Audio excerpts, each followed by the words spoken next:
Today we're going to be learning about yarrow. Yarrow is a beautiful weed that grows on roadsides, in your garden, and a lot of the time in your lawn, and you don't even know it's there.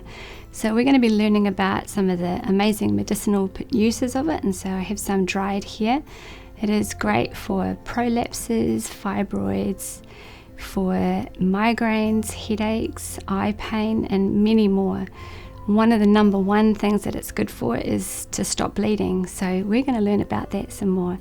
So let's go out and get some from the garden. So here we are in the meadow with some lovely yarrow. This is perfect for harvesting.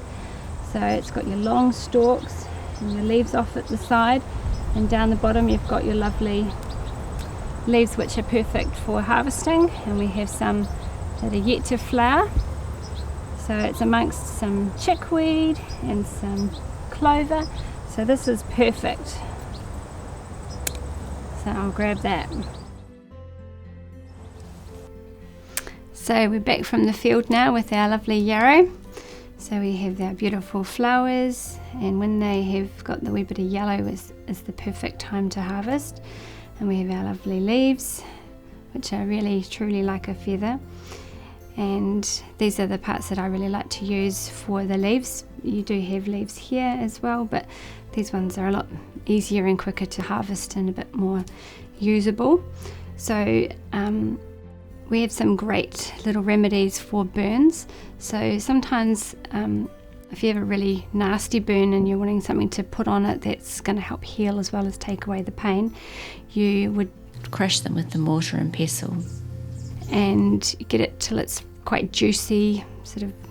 Then maybe put some aloe vera. Of course you don't have to have aloe vera in it, but it goes really well to make a nice smooth paste. And then you would use some Glad wrap over the wound just to keep it together, all the paste held there, and then you just use a crepe bandage to hold it in place.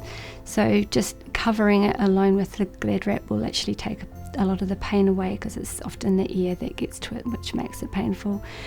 So you can also use it, the leaf, for toothache. So if you're suffering, you just take off some of the leaf and you just chew it in your mouth, and then just pop it to the side where it's sore. It can be a really effective way to helping with it.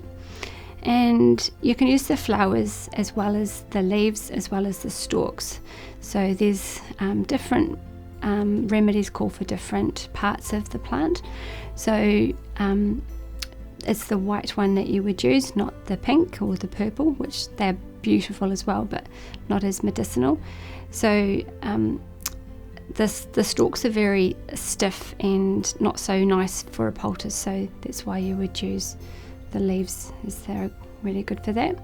So a good way to dry them is to just place them on a plate, or you can use some different racks. I've got one here which is very helpful, the fish drying net.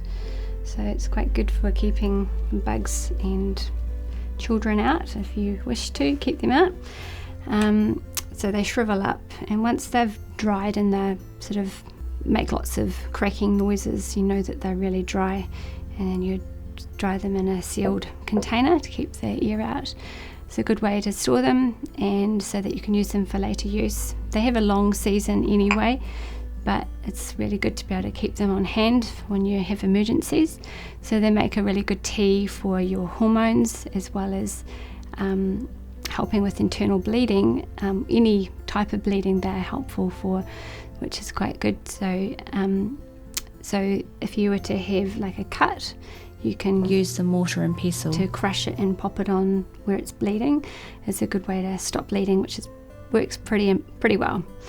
And you can also use it as a poultice on the skin as well, which is very helpful. So it's good for eye pain, headaches, migraines. It's really good for using the tea for about an hour before you're going to eat. So on an empty stomach works really well for many bleeding conditions. So it's a really helpful way to use it. So I hope that you can get out and find some in your garden and maybe let some grow so that you can harvest it.